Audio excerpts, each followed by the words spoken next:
Assalamualaikum warahmatullahi wabarakatuh. Salam sejahtera bagi kita semua. Om Swastiastu, Namo Buddhaya, salam kebajikan, Rahayu. Perkenalkan, saya Ika Rahayu Sulistiawati dari Program Studi Akuntansi Fakultas Ekonomi dan Bisnis Universitas 17 Agustus 1945 Surabaya. Pada kesempatan kali ini, saya akan menjelaskan mengenai pengaruh dan dampak intensitas penggunaan aplikasi TikTok terhadap produktivitas generasi Z tahun 1997 sampai dengan 2012. Namun sebelum memasuki pembahasan utama, saya akan terlebih dahulu membahas rencana pembelajaran semester atau RPS mata kuliah Sistem Informasi Manajemen. Kemudian dilanjutkan dengan hasil penelitian serta cuplikan wawancara dan testimoni dari narasumber. Baiklah, di sini saya akan menjelaskan RPS mata kuliah Sistem Informasi Manajemen. Pada minggu pertama sampai dengan minggu kedua, materi yang dipelajari yaitu prinsip manajemen dan leadership. Terkait sistem informasi manajemen, pengertian sistem teknologi, informasi dan data, serta manfaat sistem informasi dalam dunia bisnis. Kemudian pada minggu ketiga sampai dengan minggu kelima membahas sistem informasi, keunggulan, bersaing, power shift, serta dukungan sistem informasi dalam pengambilan keputusan. Selanjutnya pada minggu ke-6 sampai dengan minggu ke-8 membahas etika, keamanan, dan dampak sistem informasi seperti dampak kejahatan, kesehatan, tenaga kerja, dan hubungan sosial. Pada minggu ke-9 membahas konsep dasar informasi dan sistem, lingkungan informasi, serta kebutuhan manajemen informasi dan sistem.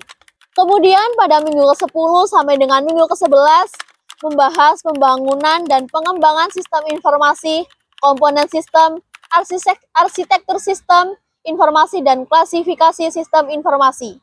Pada minggu ke-12 membahas infrastruktur sistem informasi dan teknologi komunikasi melalui konsep dasar komunikasi, hardware, dan jaringan komunikasi. Selanjutnya pada minggu ke-13 membahas infrastruktur sistem informasi pada bagian hardware, serta dalam sistem komputer dan evolusi komputer. Pada minggu ke-14 membahas software, bahasa pemrograman, dan tren pemrograman dalam sistem informasi. Dan pada minggu ke-15 sampai dengan minggu ke-16 membahas database, manajemen data, serta arsitektur database dalam sistem informasi.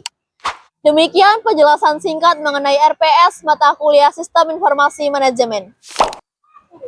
Penelitian ini dilakukan untuk mengetahui bagaimana intensitas penggunaan aplikasi TikTok dapat mempengaruhi produktivitas generasi Z dalam kehidupan sehari-hari, baik dalam bidang pendidikan, pekerjaan, maupun aktivitas sosial. Pada penelitian ini, kami menggunakan metode penelitian kualitatif. Metode kualitatif digunakan untuk memahami secara mendalam pengalaman dan pandangan narasumber mengenai penggunaan aplikasi TikTok dalam kehidupan sehari-hari. Penelitian dilakukan dengan cara wawancara langsung kepada narasumber yang termasuk dalam kategori generasi Z. Populasi dalam penelitian ini adalah generasi Z yang aktif menggunakan media sosial, khususnya TikTok. Sampel penelitian terdiri dari 4 orang narasumber dengan rentan usia 18 sampai dengan 20 tahun yang berasal dari Surabaya dan Sidoarjo. Teknik pengambilan sampel dilakukan secara proportive sampling, yaitu memilih narasumber berdasarkan karakteristik tertentu yang sesuai dengan tujuan penelitian. Dalam proses pengumpulan data, penelitian melakukan wawancara secara langsung dan mendokumentasikan hasil wawancara sebagai data penelitian. Penelitian ini dilakukan selama 2 bulan, yaitu April hingga Mei 2026 di lingkungan masyarakat Surabaya dan Sidoarjo. Berdasarkan hasil penelitian, seluruh narasumber merupakan perempuan generasi Z yang aktif menggunakan TikTok. Konten yang paling sering dikonsumsi meliputi berita terkini, hiburan, make up, fashion, makanan, hingga video dance dan edukasi. Hasil wawancara menunjukkan bahwa intensitas pengguna TikTok cukup tinggi, terutama pada akhir pekan. Sebagian narasumber mengaku dapat menggunakan TikTok selama berjam-jam hanya untuk scrolling ataupun menonton video. Selain sebagai hiburan, TikTok juga dimanfaatkan sebagai media informasi dan pembelajaran. Beberapa narasumber mengaku sering menonton konten edukasi, kesehatan, dan berita terkini melalui TikTok. Namun, pengguna TikTok juga memberikan pengaruh terhadap kehidupan sehari-hari, seperti berkurangnya waktu belajar, pola tidur yang tidak beratur, serta menurunnya interaksi sosial secara langsung. Selain itu, TikTok juga mempengaruhi gaya hidup dan pola komunikasi generasi Z, terutama melalui tren viral, gaya bahasa, dan perkembangan fashion yang cepat menyebar di media sosial.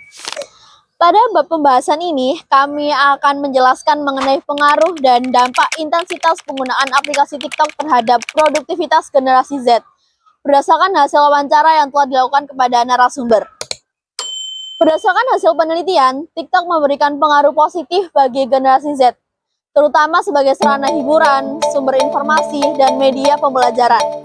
Narasumber menyampaikan bahwa mereka sering menggunakan TikTok untuk mencari konten edukasi seperti informasi kesehatan maupun berita terkini. Selain itu, TikTok juga membantu pengguna untuk selalu mengikuti perkembangan tren dan isu yang sedang viral di media sosial. Hal tersebut membuat generasi Z lebih mudah memperoleh informasi baru dan perluas wawasan mereka. Tidak hanya itu, TikTok juga dapat meningkatkan kreativitas serta rasa percaya diri melalui aktivitas pembuatan konten bersama teman-teman seperti membuat video tren atau velocity dance. Namun, di sisi pengguna TikTok yang terlalu intens juga memberikan pengaruh negatif terhadap produktivitas generasi Z. Narasumber menyampaikan bahwa waktu belajar menjadi berkurang karena terlalu lama scrolling TikTok. Jika sebelumnya mereka dapat belajar selama berjam-jam, kini waktu belajar menjadi lebih sedikit. Selain itu, pengguna TikTok juga mempengaruhi pola tidur karena pengguna sering tidur lebih larut akibat terlalu asyik bermain media sosial. Kondisi tersebut tentunya dapat menurunkan konsentrasi dan semangat dalam menjalankan aktivitas sehari-hari. Pengguna TikTok yang berlebihan juga membuat sebagian pengguna menjadi lebih pasif dalam berkomunikasi secara langsung karena lebih nyaman berinteraksi di dunia digital dibandingkan kehidupan nyata. Selanjutnya, hasil penelitian juga menunjukkan bahwa TikTok memberikan dampak positif bagi kehidupan sehari-hari generasi Z. TikTok menjadi media penyebar informasi yang sangat cepat sehingga pengguna dapat mengetahui berita maupun tren terbaru dengan mudah. Selain itu, adanya kolom komentar di TikTok memungkinkan pengguna melihat berbagai sudut pandang orang lain sehingga dapat menambah wawasan dan pemahaman mereka terhadap suatu hal. TikTok juga membantu pengguna mengikuti perkembangan fashion, make up, serta gaya hidup yang sedang populer.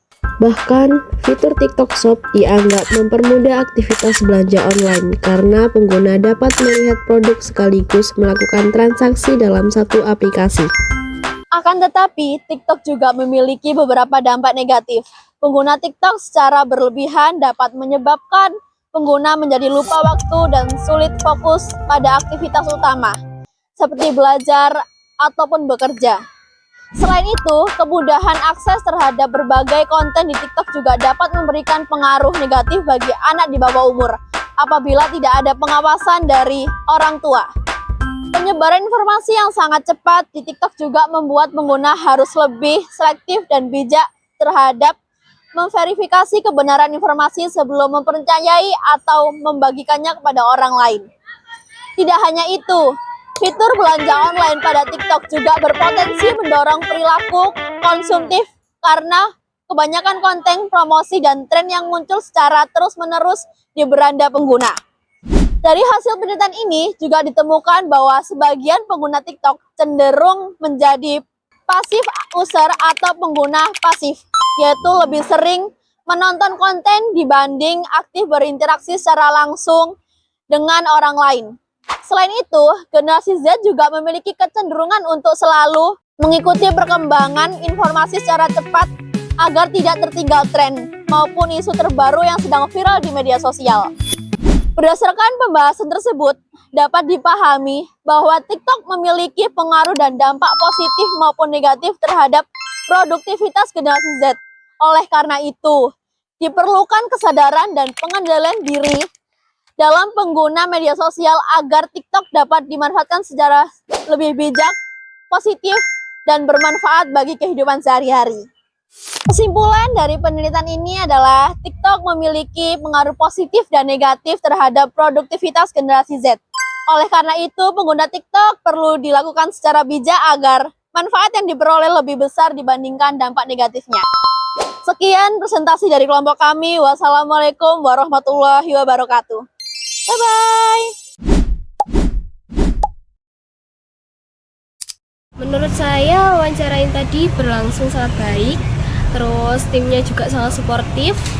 Dan pertanyaan kakaknya juga jelas sekali, mudah difahami oleh saya. Dan juga tidak ada kata-kata yang menyinggung hati saya. Menurut aku penjelasan kakaknya tuh udah oke banget ya, bisa aku pahami dengan jelas juga. Terus pertanyaan-pertanyaannya tuh kayak topik-topiknya itu keren banget sih, cocok. Topiknya itu cocok banget ya buat di kalangan gensi-gensi kayak aku dan kakaknya juga. Dari perbincangan yang tadi, itu menurutku kakaknya baik, ramah, asik juga. Sama karena wawancara ini, aku bisa jadi lebih agak percaya diri sih. Dan dengan senang hati bisa sedikit berbagi cerita. Semoga bermanfaat ya bagi kalian. Thank you. Assalamualaikum warahmatullahi wabarakatuh. Nah, menurutku wawancara yang udah kita lakuin itu menurutku topik yang diangkat sangat kontekstual banget dan deket banget sama apa yang aku sendiri alami selama sehari-hari. Dan itu juga topiknya udah menarik dari awal. Jadi cara Ika merespon setiap jawaban yang aku kasih juga wawancaranya jadi lebih hidup dan terasa asik tentunya, dan tidak membosankan ya teman-teman. Terus penjelasan dan insight tambahan dari Ika tuh kayak jelas banget, gampang dipahami, terus gak bertele-tele lah intinya. Terus aku juga puas sama responnya gitu kan. Lalu topiknya juga kayak aku ngerasa kayak wah ini aku banget gitu. Soalnya di dinamika dan keseharian Genzi sekarang tuh kayak benar-benar terjadi gitu kan. Jadi keseluruhan sih udah bagus.